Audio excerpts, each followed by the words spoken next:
Hello everyone and welcome to the Daily One Question Practice Series where daily we are looking at one question along with its very wonderful explanation जो आपके दिमाग में बहुत ज्यादा time तक stay करता है एंड ऐसा डेली करने से आपके 2023 की जो सीट है वो आपकी पक्की होने लगती है। तो आइए आज के क्वेश्चन को देखते हैं और समझते हैं बहुत अच्छी तरीके से। After independence, although English was not an Indian language, it was accorded the status of। ध्यान से इस क्वेश्चन को देखिए, यहाँ पे आपकी इंग्लिश लैंग्वेज का स्टेटस पूछा है आपकी इंडिपेंडेंस के बाद, तो आपको बहुत अच्छी तरीके से पता चल गया होगा कि English must be the only official language of India और इस चीज को हम लोग कहते हैं एसोसिएट ऑफिशियल लैंग्वेज। ध्यान दीजिए, हम लोग का जब इंडिपेंडेंस आया उससे पहले हम लोग कौन सी लैंग्वेज को यूज करते थे? बेसिकली नॉर्दर्न रीजन्स में या जो मेजोरिटी ऑफ द हमारे रीजन है वहां पे हम लोग हिंदी लैंग्वेज को यूज किया करते थे, चाहे कन्वर्सेशन करने के लिए, चाहे आपके ऑफिशियल पर्पसेस के लिए या फिर किसी और पर्पस के लिए।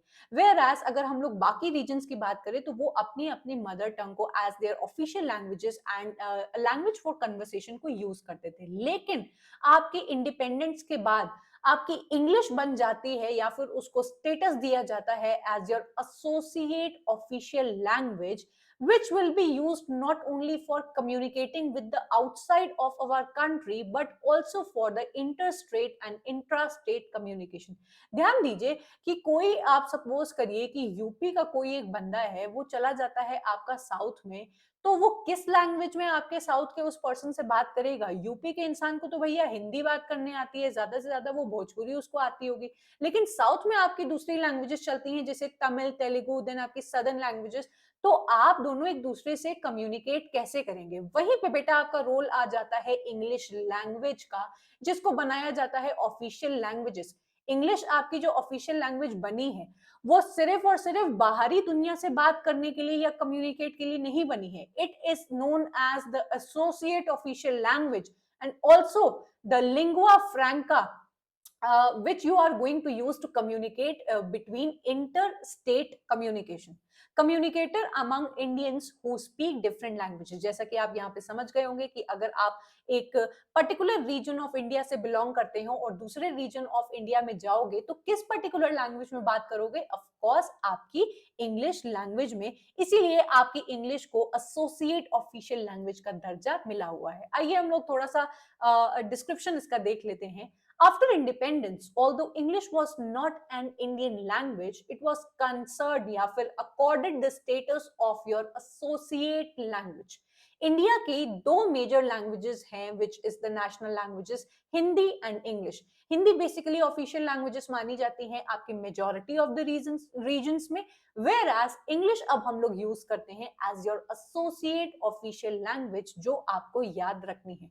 The Indian Constitution has officially approved 22 regional languages for official purposes. हालांकि हर देश में, हर पर्टिकुलर आपके स्टेट में उनकी अपनी अपनी रीजनल लैंग्वेजेस की कई सारे फॉर्म्स निकलते हैं एंड वो लोग प्रेफर करते हैं अपनी रीजनल लैंग्वेजेस में बात करना या फिर ऑफिशियली उसको ट्रीट करना। वेयर एज इंडिपेंडेंस के बाद आपकी इंग्लिश को ये दर्जा मिल जाता है एंड ऑफिशियली भी फॉर्म्स के लिए या फिर बैंक्स में आप जाते हैं तो आपको फॉर्म्स वगैरह इंग्लिश लैंग्वेज में देखने को मिल जाएंगे।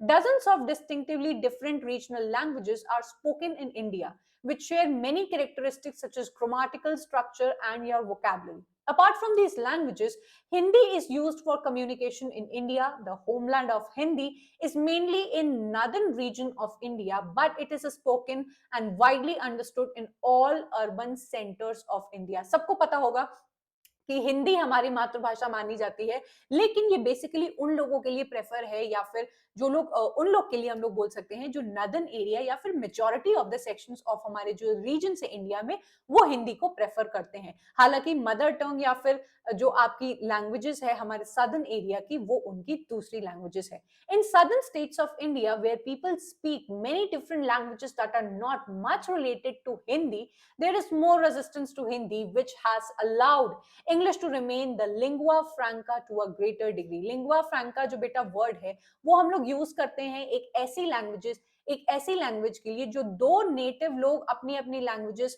को बात करते हैं, लेकिन एक दूसरे से कनेक्ट करने के लिए एक कॉमन लैंग्वेज का यूज करेंगे जो आपकी लैंग्वेज बन जाएगी इंग्लिश। तो आई होप आप लोग को समझ में आ गया होगा कि एसोसिएट ऑफिशियल लैंग्वेज क्या है और वो कहां कहां यूज की जाती है। आई होप आपको ये वीडियो अच्छा लगा हो तो जरूर से लाइक करना। सारी सीरीज को अवेल करने के लिए आपको हमारे चैनल को सब्सक्राइब करना है, एंड अगर आपको मेरी टीचिंग स्टाइल पसंद आती है तो आप मेरी डेली हो रही फ्री लाइव क्लासेस जो कि अन अकेडमी पे आजकल चल रही हैं पिछले 1 महीने से, उसको भी जरूर से आप ज्वाइन कर सकते हैं। आपको बहुत अच्छी तरीके से इन क्रोनोलॉजी सारा आपका कोर्स कंप्लीट कराया जाएगा। So do check out, these are the things which we are dealing with. Literary criticism हमारा पूरा क्रोनोलॉजिकली कवर हो चुका है। लिटरेरी मूवमेंट्स को डेली हम लोग 1:30 बजे देखते हैं। अगर आप इंटरेस्टेड हो तो जरूर से ज्वाइन करिए। लिटरेरी थ्योरी को हम लोग 12 बजे देखते हैं, and then further in future हम लोग का कल्चरल स्टडीज की भी पूरी सीरीज चलने वाली है।